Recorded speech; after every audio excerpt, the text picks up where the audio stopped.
그 다음에 우리가 이제 핍박으로 이제 넘어갑니다. 50페이지에 보게 되어지면은 이제 핍박의 이야기가 시작을 하는 겁니다. 핍박의 이야기를 시작하려면 결국은 네로의 이야기, 그 다음에 56페이지 가보면은 방금 제가 이야기했던 사도 요한 시기에 핍박을 했던 도메티아누스 그 이야기를 이제 자연스럽게 하게 되어지게 됩니다.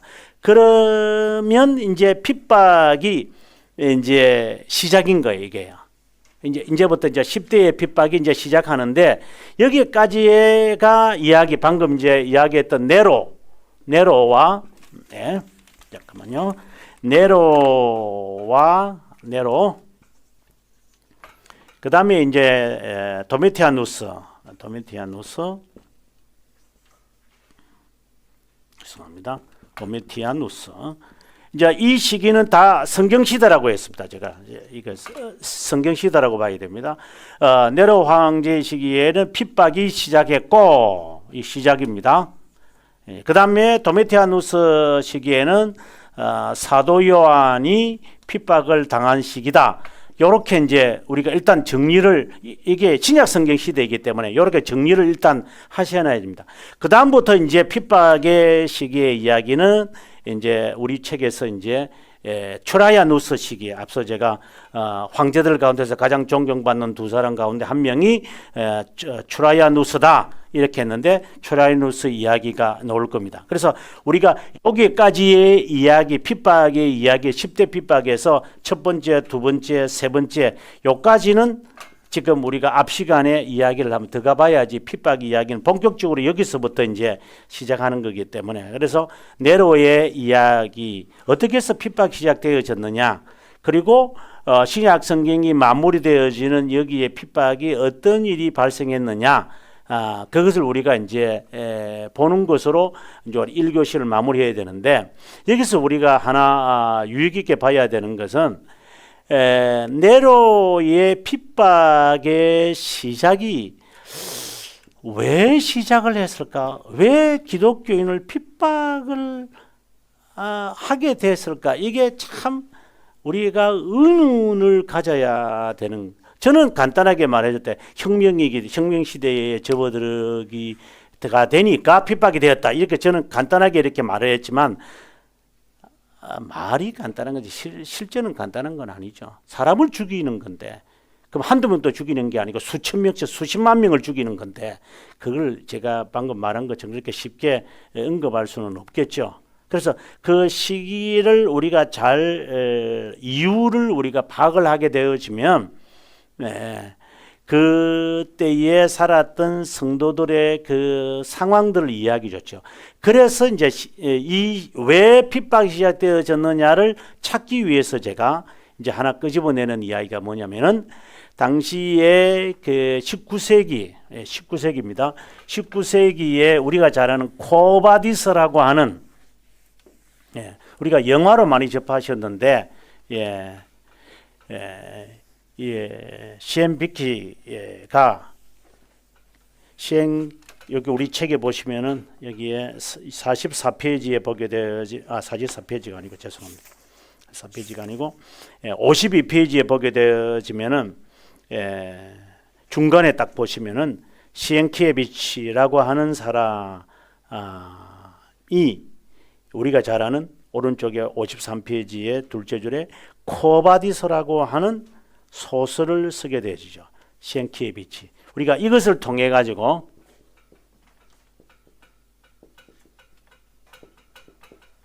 시엔비키가 쓴 코바디스 이거는 우리가 많이 알죠. 코바디스라고 하는 이 소설을 통하여 당시에 핍박이 시작된 이거는 소설입니다. 이것도 소설입니다.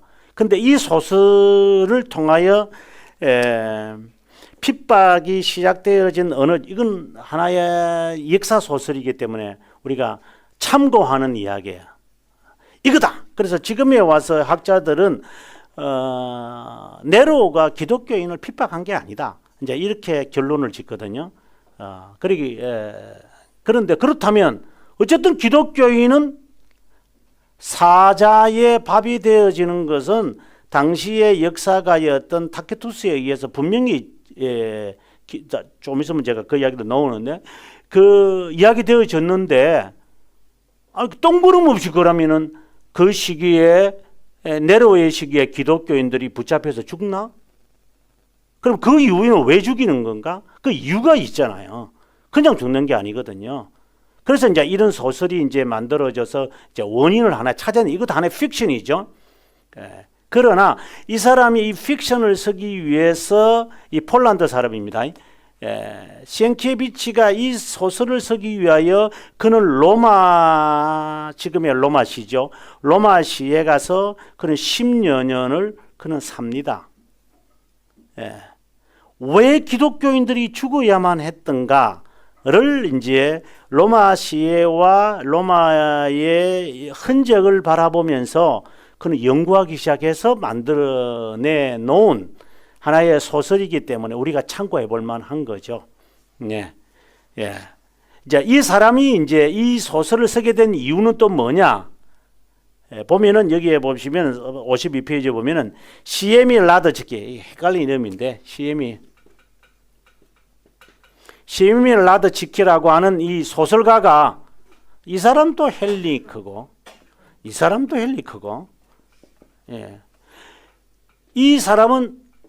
화가입니다. 네로의 횃불이라고 하는 이 그림을 이 사람은 굉장히 큰 그림입니다.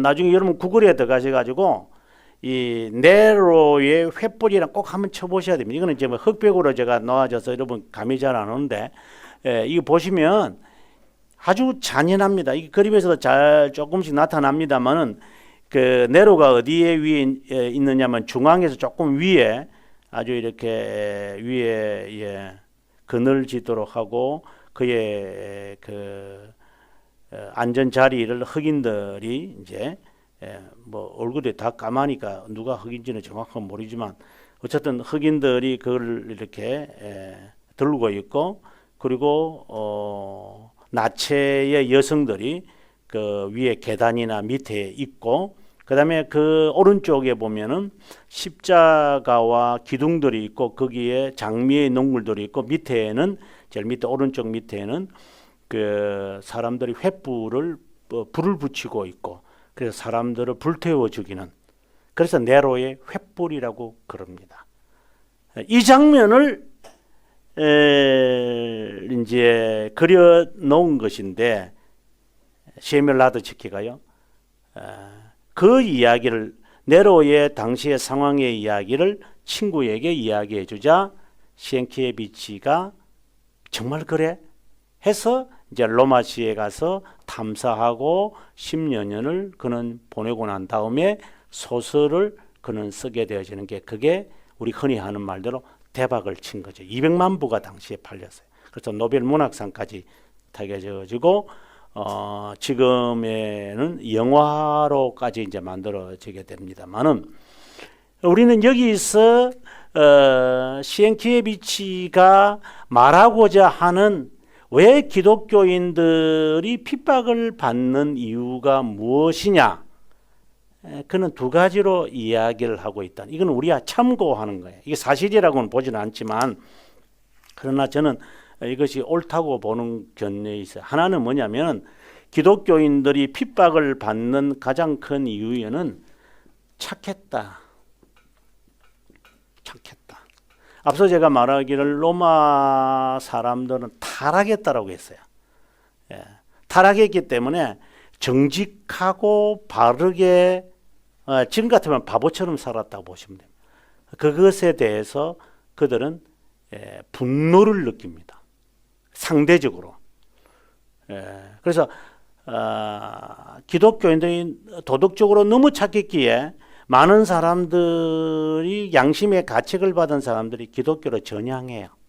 많은 사람들 그런 면에서 이제 그래서 기독교인들이 네로부터 시작을 해서 도미티아누스 때까지는 아까 우리가 봤다시피 한 30년, 한 40년, 뭐 30년이라 보는 게 정확해요. 30년 가량 되는 한 세대죠. 30년 되는 이 시기에 기독교인들은 황제 가문까지 뻗어나가 버려요. 네로가 기독교인들을 많이 죽이는데 그런데도 교회는 제가 말하는 숫자적으로 기독교인들이 막 성장하는 거예요. 그래서 제가 늘 강조하는 것은 기독교인의 성장은 뭐 숫자적으로만 아니라 양적으로 좋고 질적으로 다 좋아요. 도덕성을 회복해야만, 이거는 교회사에서 말하는 거야. 도덕성 회복하지 않으면은 교회는 아무리 시끄럽게 해본들 아무도 듣지 않을 거다. 왜? 핍박의 시기에도 죽는 줄 알면서도 기독교인들이 당시 로마 제국에 정확하지는 않지만 한 15%가 기독교인이라고 이야기를 해요. 지금까지 이제 많은 학자들이 하는 말이 15%요. 여러분 지금 한국에 지금 5천만이라고 본다면은 10%가 기독교인인 것 같습니까? 500만 명이요? 누가 그렇게 봅니까? 과거에는 뭐 10%다 뭐 이렇게 이랬는데 저는 지금으로 봤을 때 기독교인들이 한국 교회에 500만이 된다고 거의 불가능하죠. 근데 왜 안 되는 거죠, 전도가요? 기독교인의 성장이 항상 있었던 그 시기를 저는 교회사 2000년을 통해서 이렇게 보게 되어지면은 그때마다 기독교인들, 제가 숫자적으로도 좋고 질적으로 좋다고 해서요. 기독교는 사회와 달라야 합니다. 사회와 같으려고 하면 안 돼요. 한국 교회가 타락하게 되어진 분기점을 여러분 아십니까? 네. 당시에 산업화가 막 되면서 사회가 산업화가 막 되면서 교회가 거기에 등달아 간다고 이래가지고 아마 기억나실 거예요. 지금부터 한 40년 전에 어떤 일이 생겼냐면 한국 교회에 목요 예배를 드리기 시작했어요. 사람들 주일날 나는 직장 다녀야 되니까. 아니 주일날을 내버려 두고 목요일날 예배를 드려요 이제. 근데 지금은 목요 예배가 없어졌죠. 사회가 변한다고 교회가 이게 동화되니까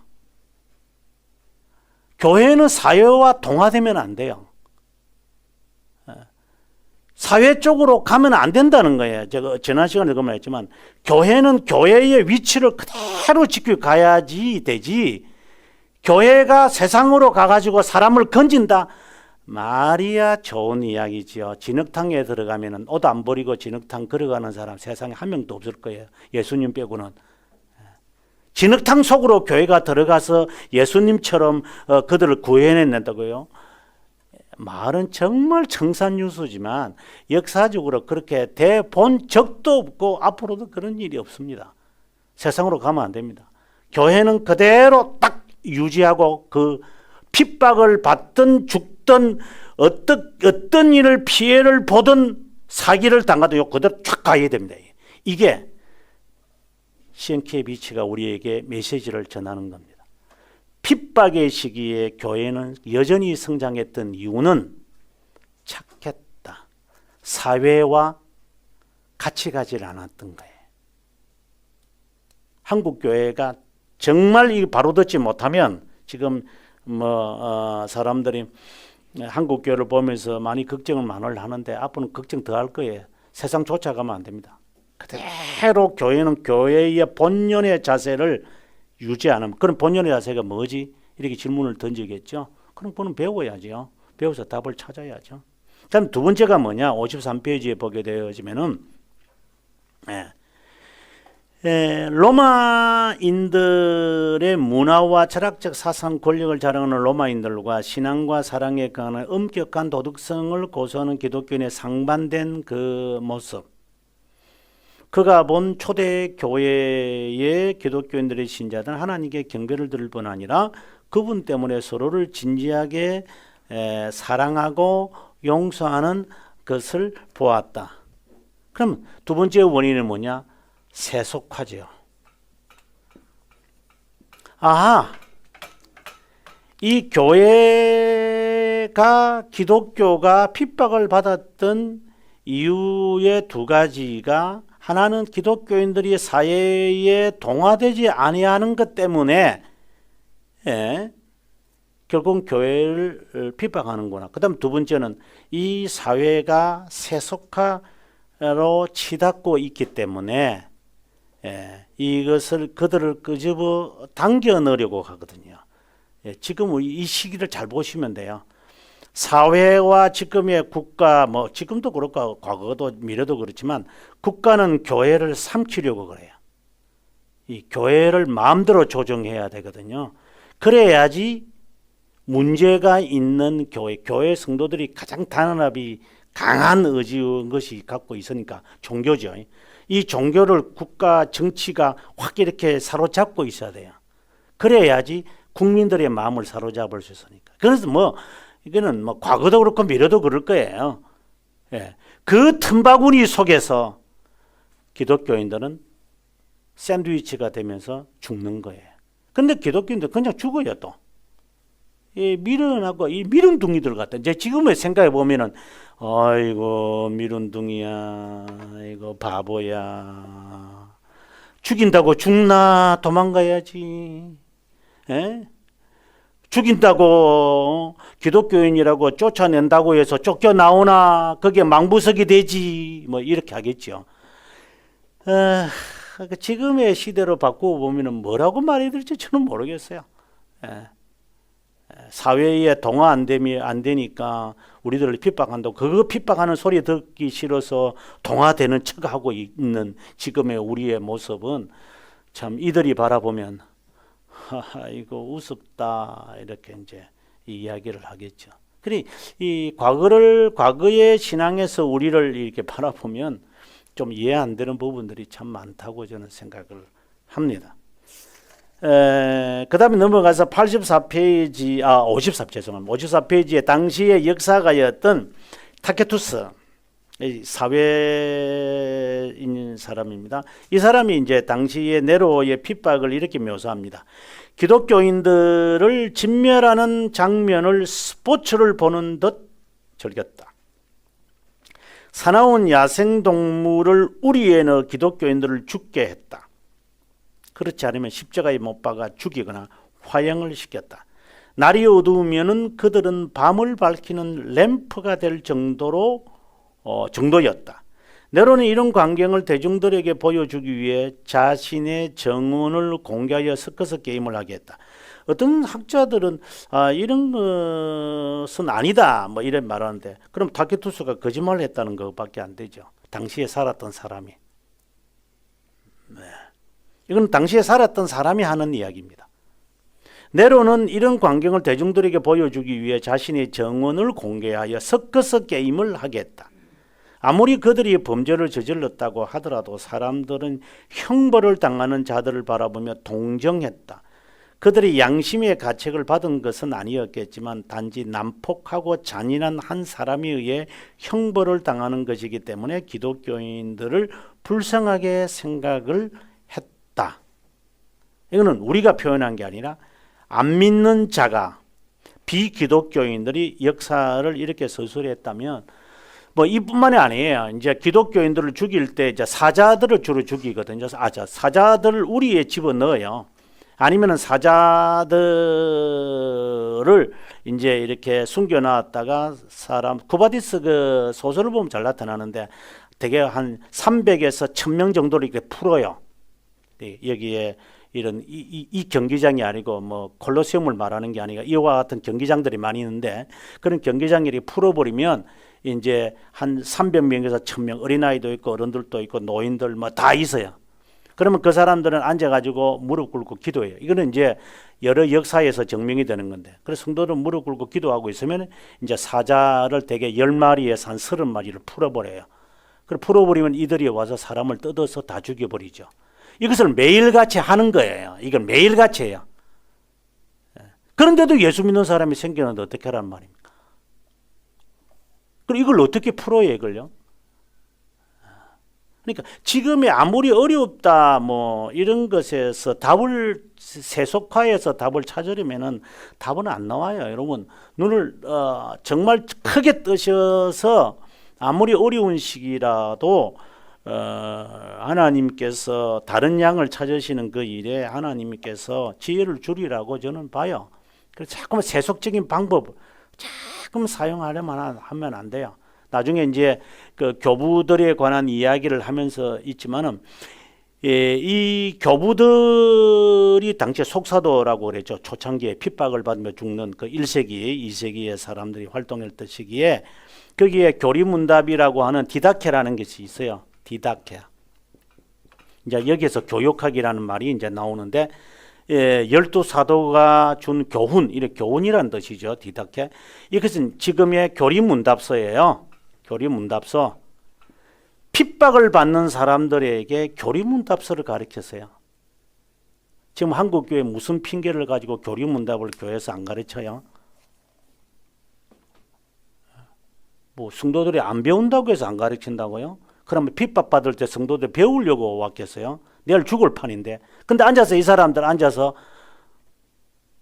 교리문답 배우고 있는데요. 그럼 어떻게 그걸 설명해야 돼요? 그러니까 이게 답이 없는 거죠. 한국 교회를 저는 바라보면서 역사적으로 보면 답이 없어요.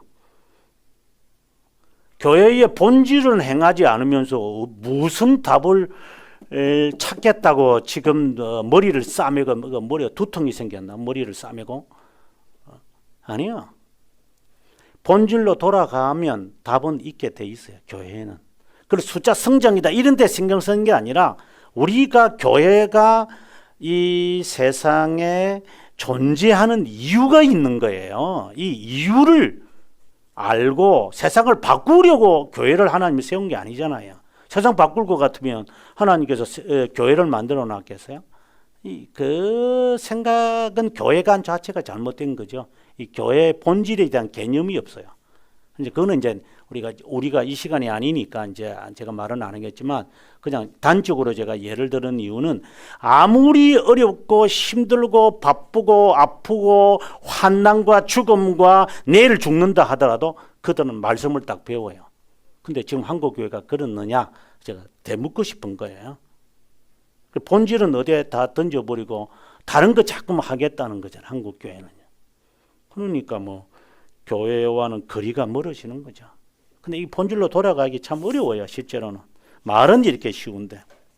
자, 그 다음에 이제 핍박을 하게 되어지는 이유를 54페이지, 55페이지 하고 있는데 아마 읽어보시면 될 것 같고요. 그 다음에 넘어가서 56